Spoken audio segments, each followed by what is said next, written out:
42 तरह की बीमारियां बढ़ गई देश में और कुत्ते की मौत मरने लग रहे हैं लोग, और बोलने वाला कोई नहीं है, ना बीजेपी है, ना कांग्रेस है, ना आप पार्टी है। आम आदमी को तो इन लोगों ने कुत्ता बना रखा है। ये जितनी भी पार्टियां बनाई गई हैं वो इसलिए बनाई गई कि हमारा दिमाग खराब रहे। सोल्यूशन एक है कि आप अपनी पुरानी परंपरा पे आइए। दिल्ली के लोग ऐसे मरेंगे कीड़े मकोड़ों की तरह।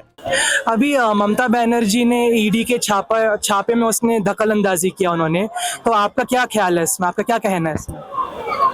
ख्याल क्या भाई, तो राजनीति है, जिसकी ताकत होती है वो शोषण करता है, अपने से कमजोर होगा। आज बीजेपी की सरकार है, वो जिसको चाहे उसको झूठे केस में फंसा देती है और जो अपनी मन मर्जी है सभी करते हैं। तो जब कांग्रेस का राज था वो बीजेपी वालों के साथ कर रहे थे। आपने पता नहीं तड़ी पार बना दिया था उसको, अमित शाह को, और मोदी को भी भाई उनमें फंसा दिया था केसों में। तो ये तो सरकारों का काम ही बेवकूफ बनाने का, वो उस पर आरोप लगाई जाएगी, वो उस पर लगाई जाएगी। तो आपका ये कहना है कि अभी अगर ऐसे चलता रहा तो फिर सीबीआई, ईडी, पुलिस, इनके ऊपर सब भरोसा फिर उठ जाएगा? उठ रहा है। आपका भरोसा है सीबीआई पे? ये बता दो, शिक्षा, स्वास्थ्य और न्याय, ये बताओ देश में किसको मिल रहा है? आपको मिल रही है शिक्षा, आपको स्वास्थ्य मिल रहा है, आपको न्याय मिल रहा है। अगर आप सरकार के खिलाफ गलत बोल दोगे, बीजेपी के सरकार के, आपके न्यूज चैनल बोल दे, शाम तक आपको यूट्यूब ब्लॉक कर देगी, या उस वीडियो को क्या वायलेंस कर रहे हो उस वीडियो को डिलीट मार देगी। लेकिन ध्रुव राठी का वीडियो, कुणाल कामरा का वीडियो, ये सब तो चलते रहता है। ये लोग भी तो बीजेपी के खिलाफ ही बात करते हैं। ने कहा था कि साहिल ये तेरी कश्तियां कुछ और कहती है, और किनारे पर टूटी हुई कश्तियां कुछ और कहती है, ये आंखें मंजर कुछ और देखती है, और ये अखबार की सुर्खियां हमेशा कुछ और कहती है। जो हो रहा है वो दिखेगा नहीं।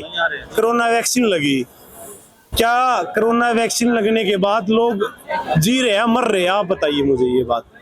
जी रहे, सुरक्षित के लिए था कोरोना वैक्सीन, सुरक्षित के लिए था, फिर लोगों को हार्ट अटैक हो रहा है, ब्रेन हैमरेज हो रहा है, 42 तरह की बीमारियां बढ़ गई देश में, और कुत्ते की मौत मरने लग रहे हैं लोग, और बोलने वाला कोई नहीं है, ना बीजेपी है, ना कांग्रेस है, ना आप पार्टी है, ना ममता बनर्जी है, कोई नहीं है, कोई भी नहीं बोलेगा। आम आदमी को तो इन लोगों ने कुत्ता बना रखा है, यूज कर रहे हैं, लात मार रहे हैं, भग रहे हैं, बस हो रही है भाई।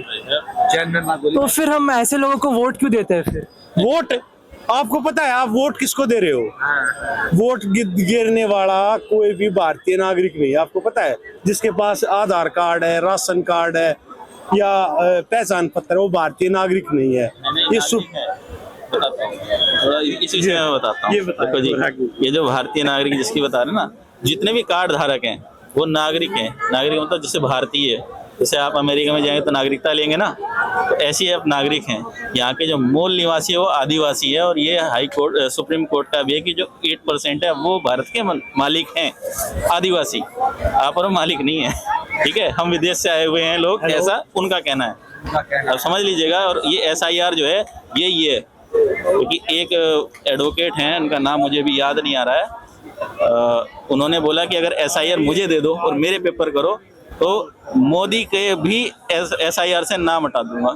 केवल उसी की जो शर्तें हैं वही पूरी नहीं कर पाएगा। लेकिन SIR में तो सरकार कह रहा है कि वो बस जन्म पत्र देखने वाले, आधार कार्ड देखने वाले, मतलब एविडेंस चाहिए उनको कि आप जिंदा हो, आप यहाँ पर ही हो। एविडेंस का मतलब जो जन्म प्रमाण पत्र जिसको बोलते हैं ना, वो एक्चुअली आपका डेथ सर्टिफिकेट है।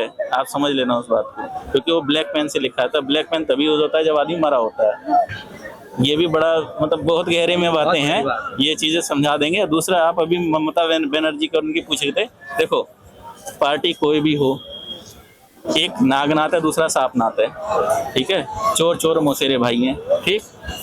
समझिए, हमें और आपको झुंझुना पकड़ा रखा है, एक आम आदमी के लिए, एक फलाने के लिए, एक ढिमकाने के लिए। एक्चुअल क्या है? बीजेपी समझ लो अभी फिलहाल सत्ता में, इसलिए उसके लिए बात कर रहा हूँ, नहीं तो मैं किसी के पक्ष में हुई नहीं। उसको 32% वोट मिले, यही है ना? वो जीत गई। 100 में से 32 वाला कैसे जीत सकता है? क्या करते हैं, 100 वोट हैं, अगर दो पार्टी है तो एक को 51 चाहिए, कोई 49 आएगा तभी जीतेगा।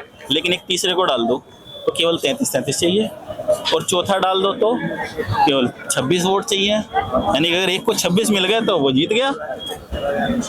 ये जितनी भी पार्टियां बनाई गई हैं वो इसलिए बनाई गई कि हमारा दिमाग खराब रहे। तो इसका सोल्यूशन क्या है फिर? सोल्यूशन एक है कि आप अपनी पुरानी परंपरा पे आइए। गांव को ना पहले जरूरत थी किसी भी सरकार की, ना आज है। और ध्यान रखिएगा, जितने भी जो गुलामी बताते हैं ना, आप लोग सब कोशिश करिएगा ढूंढने की। आजाद कब हुआ था हमारा भारत? 1947। ठीक है, डन हो गया। गुलाम कब हुआ था ये बता दूं? कोई उसका सबूत है?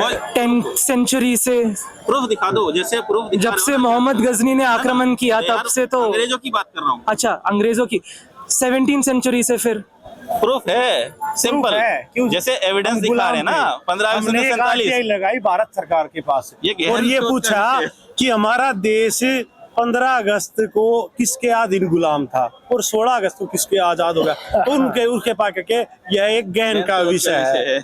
हमारे पास कोई ये भी आप जरा अपना आप सोचिए। RTI लगा सकते हो, सब पढ़े अपना लिखे थोड़ा सा ज्ञान हैं, वर्धन ऑनलाइन आप है, भी सब कीजिए। जाके लगा लो।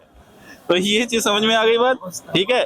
तो गांव ना पहले गुलाम था ना आज है, क्योंकि गांव के पास हर गांव इंडिया के अंदर 7,000 कुछ 7 हमें लाख कुछ बताना हजार होगा गांव भाई, है। अपना जल, जंगल, जमीन, जानवर, लकड़ी और बेटी सबको बचाना होगा, सुरक्षित करना होगा। अब ये बता दो, दिल्ली में आप दिल्ली में रहते हो, हाँ, आपके घर पे, ये झूठ मत बोलना, सच के साथ बोलना, कि आपके घर पे कितने दिन का राशन है? मैं एक्चुअली स्टूडेंट हूँ तो फिर मैं हॉस्टल से यार, खाना वो तो खाता। बताओ, अगर मान लो कट आउट हो जाए, 10 दिन के लिए लाइट चली जाए, आपको पानी नहीं मिलेगा, आपके पास बिजली कोई साधन नहीं है, तो आप खाना खा पाओगे 10 दिन के लिए? नहीं खाओगे। तो यही है, जब जो कट आउट होगा दिल्ली में 2030 से पहले होगा, मैं स्टैम्प पेपर में लिख के दे सकता हूँ आपको। और कट आउट, और दिल्ली के लोग ऐसे मरेंगे कीड़े मकोड़ों की तरह, ना तो इनके पास पानी है, ना 1 हफ्ते से ज्यादा का अनाज है खाने के लिए। किसी के घर में नहीं है ये जो ये फ्लैट बना रखे हैं, फ्लैट नहीं है, ये कबूतर खाने हैं। लोगों को जेल है, ये जेल। अब वहाँ फ्लैट बने हुए हैं नरेला में। जब कोरोना काल आया और जिनको कोरोना के शक में उनको वहाँ पे बंद किया गया ना, बंद, लाल किले के सामने वहाँ पे उनको जेल बना दी थी। और टीचरों की, जो सरकारी कर्मचारी थे, उनकी ड्यूटी लगा दी।